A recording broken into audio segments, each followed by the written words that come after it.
Breaking news! Asset ng US papadala na sa West Philippine Sea para kontrahin ang illegal na pagpapatupad ng China ng batas sa West Philippine Sea. Naku China, gulat na gulat. Samantala, dalawang barko ng China binantayan ng Philippine Navy. Ito ang atin tututukan ngayong araw na ito. Saglit lang ito mga kababayan, kaya humanap na ng pwesto. Tara na, umpisahan na natin ito.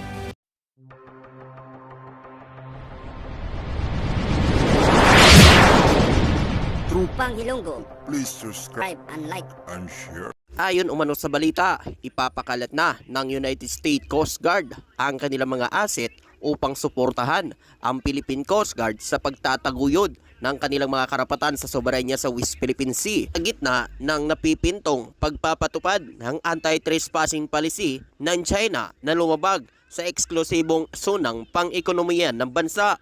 Nito lamang kasi mga kababayan, naglabas umano ang China na huhulihin ang mga mangingisdang Pilipino na lumabag at lumagpas umano sa kanilang mga teritoryo. Subalit, ang inaangkin umano ng China na teritoryo ay ang Scarborough Shoal, Layunging Shoal na isa sa mga teritoryo na pag-aari ng Pilipinas sa West Philippine Sea na pasok pa sa 200 nautical miles exclusive economic zone ng bansa. Kaya walang karapatan ng China na magpatupad ng trespassing policy sa West Philippine Sea na isa sa mga teritoryo na pag-aari ng Pilipinas. Dagdag pa dito, ibinahagi umano ng US Coast Guard na ipapakalat nila ang kanilang North Pacific Coast Guard upang suportahan ang Philippine Coast Guard sa pagtataguyod ng kanilang karapatan sa soberanya sa West Philippine Sea. Sabi umano ng Philippine Coast Guard, malaking tulong ito ang pagsanib puwersa ng US Coast Guard sa ating Philippine Coast Guard para magpatrolya dyan sa West Philippine Sea. Dahil sa ngayon mga kababayan, mayroon na namang balita na muli na namang hinaras ng mga Chinese Coast Guard ang ating Philippine Coast Guard na nagdala umano na kumuha umano ng may sakit na isang sundalo na nakatalaga umano sa BRP Sierra Madre. Hinarang at binangga umano ng China Coast Guard ang sinasakyan umano ng Philippine Coast Guard na may karga na may sakit umano na Philippine Marine. Sa mga ganitong aksyon ng China, nagpapakita lang ito na hindi niya nirerespeto ang soberanya at karapatan ng bawat Pilipino diyan sa mga teritoryo na pag-aari ng Pilipinas. At ayon pa dito, simula Hunyo 15, pahihintulutan na ng China Coast Guard nito na pigilan ang mga dayuhan na itinuring na iligal na tumatawid sa mga hangganan nito na walang paglilitis ang hanggang 60 na araw ayon sa ulat sa South China Sea.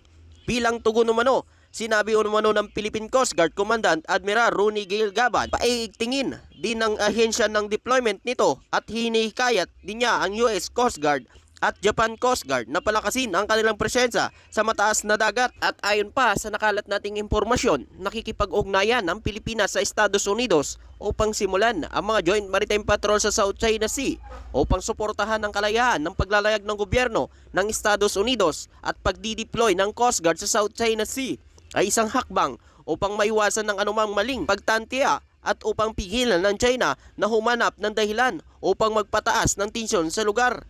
Ito ay isang mahalagang hakbang umano na mapanatili ang kaligtasan at soberanya sa West Philippine Sea sa gitna ng pag-aaklas ng China at pagpapadala ng mga aset ng US Coast Guard ay bahagi ng mga hakbangin upang mapanatili ang kalayaan ng paglalayag at para proteksyon laban sa anumang potensyal na paglalabag ng China sa lugar. At ayon pa sa nakalat nating impormasyon, ang pagdideploy ng mga barko ng US sa West Philippine Sea ay bahagi na makabuluhan sa pagtulong sa Pilipinas laban sa patuloy na pangharas ng mga barko ng China at presensya sa US Coast Guard sa riyon ay magbibigay din naman ng dagdag sa seguridad at suporta sa Pilipinas upang mapanatili ang kalayaan ng paglalayag at protektahan ang mga interes nito laban sa anumang pang-api o pangharas mula sa China.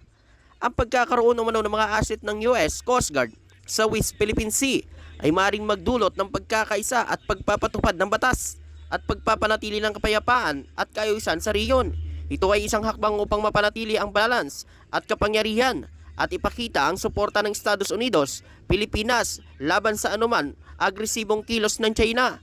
Sa pamagitan ng kooperasyon at pagtutulungan ng Pilipinas at Estados Unidos, maaring mapanatili ang seguridad at pagkakaisa sa West Philippine Sea, mapigilan ang anumang paglabag sa batas at karapatan ng Pilipinas sa naturang rehiyon. Dagdag pa umano dito, layunin ng pag-deploy ng mga aset ng US Coast Guard sa West Philippine Sea upang magbigay ng suporta at proteksyon sa Pilipinas laban sa paglabag ng trespassing ng China sa nasabing rehiyon.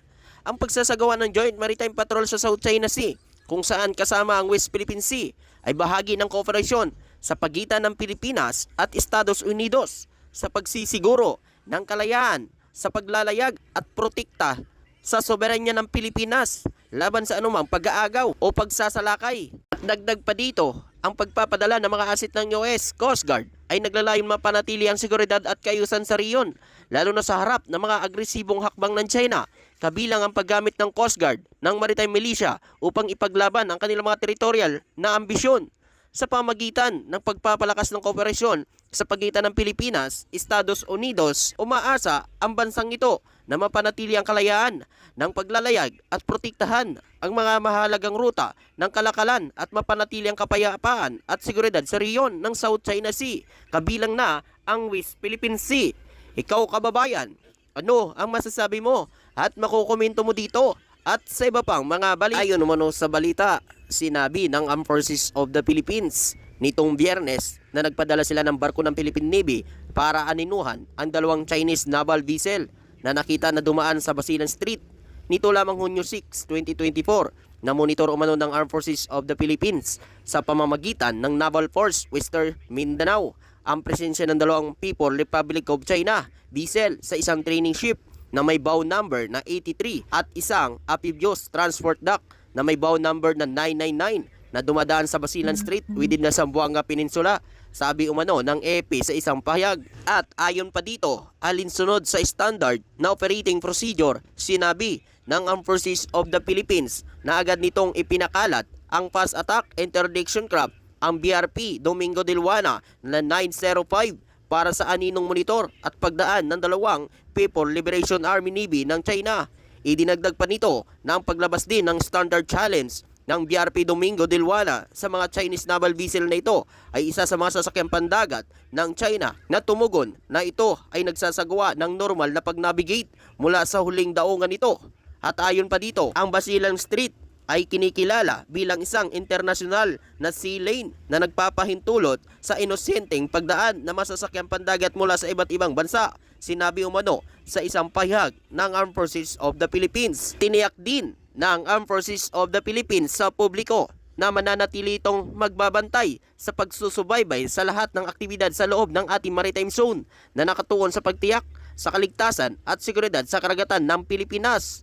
Patuloy din umano itinataguyod ang mga internasyonal na batas ng maritime habang pinangangalagaan ang integridad ng teritoryo umano ng Pilipinas. At ayon pa sa nakalat nating impormasyon, ang Philippine Navy at ang Philippine Coast Guard ay patuloy na nagbabantay sa mga teritoryo na pag-aari ng Pilipinas, lalo na umano sa West Philippine Sea. Dahil sa ngayon, kailangan bantayan umano ng ating gobyerno ang ating mga mangingisdang Pilipino dahil sa bagong batas na ipinatupad ng China sa West Philippine Sea.